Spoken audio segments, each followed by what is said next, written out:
Hey guys, what's going on? Slice Effect here from 3View Games, bringing you another video from today's Twitch stream of Ashes of Creation, showing more of the world, more of some of the monsters, and some Mage gameplay. Check it out. Something that players need to be cognizant of, like when defending the... Oh, and we have our gameplay footage, by the way. Again, this is pre-alpha footage, so take it with a grain of salt. It's not very polished at the moment, but it is a beautiful thing that we've spent a long time over the past 15 months creating, and we love it so far. So this is a mage running through one of the great divine gateways in the world in the Ayla starting area. Sorry, getting back to your question. Yes. When a siege is declared against a node, and if that siege is successful, you're going to see the zone that pertains to that node after the successful siege will go through a period of open combat where these freeholds are susceptible to destruction and attack.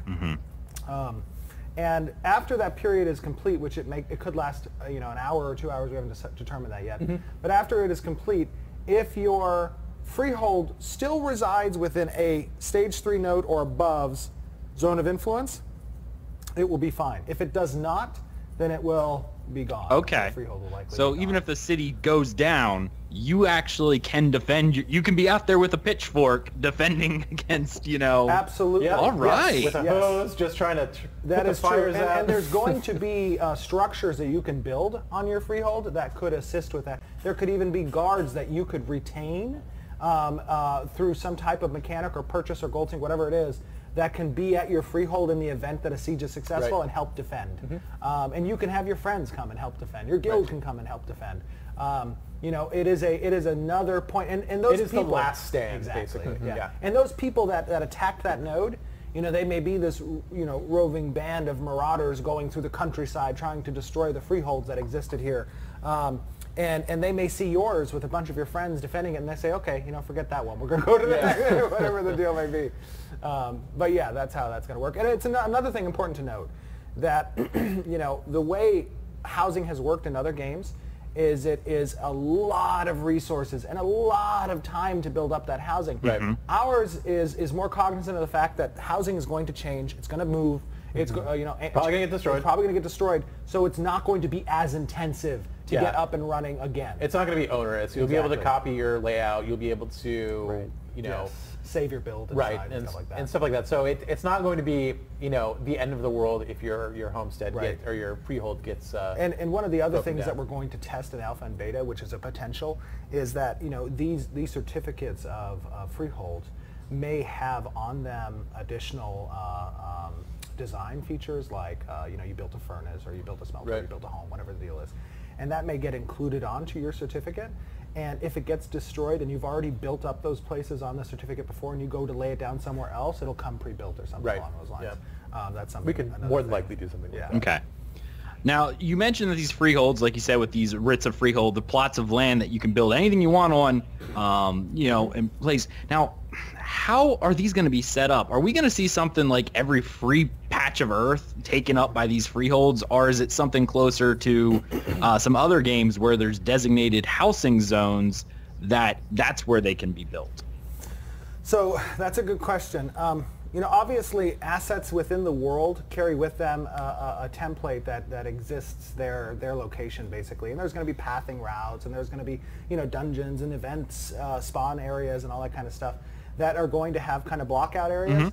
But essentially, I don't think we're going to go down the route of, hey, there's a designated plot over here that everybody gets to rush to and grab.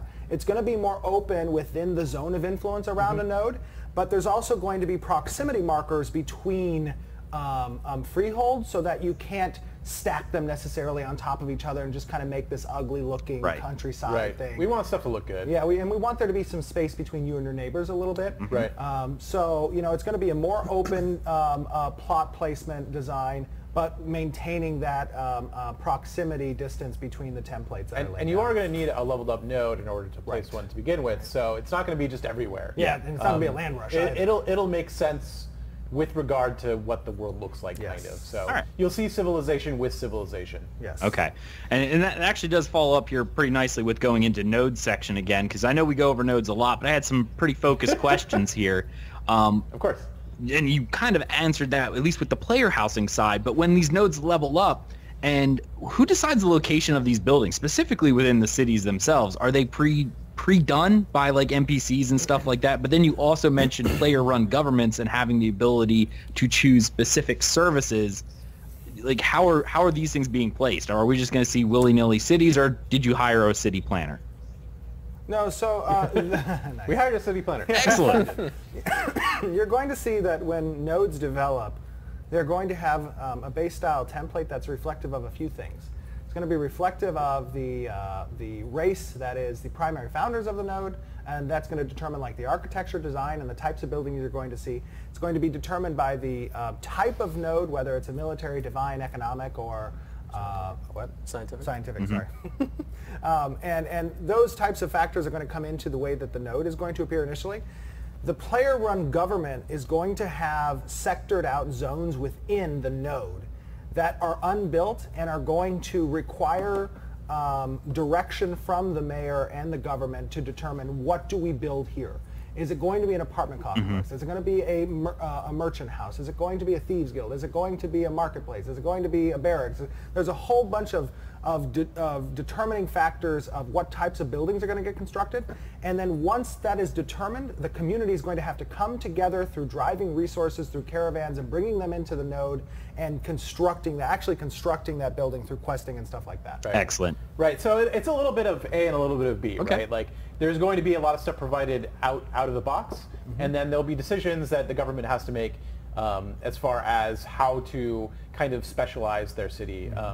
And once they choose certain things, they won't be able to choose other things. So there's going to be, we expect there to be node builds, basically. And there could be regime changes. Yeah. Like if somebody doesn't like the fact that a market was built and they want to re-elect a new government next cycle, they can do so, and that market could be destroyed and a new building in its place. So there's going to be the will of the those people. Elections, exactly. Right. Yeah. Get a mandate. Right. All right, so leads me into another fun question. Will these cities that are being developed by node progression have predetermined names, or are we going to see some stupid player-created name like City McCityface? We talked about this. Dude, Number one, that name is now stupid. Thank you. Well said, Peter. Well said. City McCityface is a great name. No, just Confirmed. It's one of the names worth. It's going to be predetermined. Okay. There may be a list of names available for the city that could be initially determined by the creators, the primary people. They could choose from a list, but it's not going to be City McCityface. No City McCityface. All right, you heard it here, folks. Yeah. True sadness. I know. See, I'm sorry, all you memers. I really like that just because, for the lore of the world, it's kind of nice to know that these cities actually are, were predetermined. So, when your franchise expands and someone writes about City A, you kind of have a logical idea of where it's at. Will each individual server have like a unique landmass, or is the world the same regardless, and the only thing that really changes is how the node is developed? Yes, the world is the same regardless, and all that will change is how the nodes are developed. Yes. And that should change enough, I think. But having everything procedural like that, it doesn't work out that well usually. Right, it ends up feeling really generic and soulless, and we want to make sure that our environments feel crafted and that there's a reason for everything being there, not just algorithm A decided this might look good. So yeah, everything's going to be crafted, everything's going to be the same, but the stories and the cities and those things are all what's going to change. Excellent.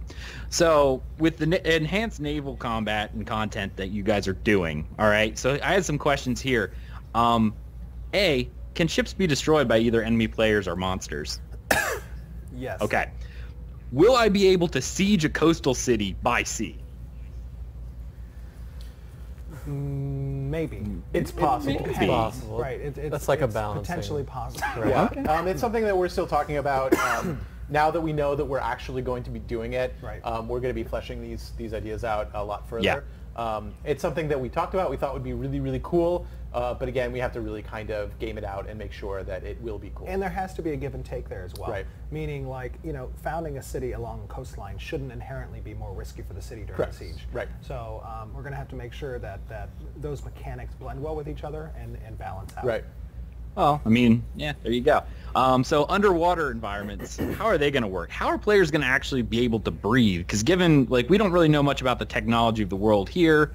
So how, is there going to be, potions, spells? Like, are we going to be able to breathe underwater at all? Or is it hold your breath and you got 30 seconds to figure out your way around? I think that we're going to include a few different mechanics. There could potentially be items that may give you a magical ability to breathe underwater. There could be potions. There could be food. There could be gillyweed. Spells. Yeah, gillyweed. There we go. I told you, gillyweed. Yeah. No, there definitely could be a wide range of abilities to make. Because now we have that expansion where we're going to be including a lot of content underwater, we want to make sure that it's not going to be... It's accessible, right? Yeah, right. Exactly. Yeah. It's really silly to make content that people can't play. Yes. So. And we don't want it to be something that's cumbersome to navigate and stuff. And I think that's probably been the downside of a lot of other games that have introduced underwater content, is the fact that players don't want to go there because it's a pain in the butt to actually go there. It always feels like throwaway content almost, and it's something that we really want to focus on and make feel good. All right, so this one is completely directed at Jeffrey over here, Jeffrey Bard. Oh God! Will the Bard class feature some like Star Wars Galaxies-esque non-combat roles where they can be used out of combat to restore players, into a rested status? Or this goes for any class, but since Bard is a Bard. Like maybe they could dance for the people? Maybe. I mean, if that's their thing, because you did mention before that they don't have to play instruments, they could dance too. If they're going to entertain you? Write poetry, I don't know, whatever. So probably not in that way. We want to really focus the social spaces on that. So it'll be more like where the area is and like who's taking part in that. We want those social spaces to kind of take that role, not necessarily a class. We don't want the class to be the downtime guy. We want the area to be the downtime guy. So there will be, bards will have utility, just like all classes will have utility out of combat. But rested experience specifically is probably not going to be that role. Gotcha.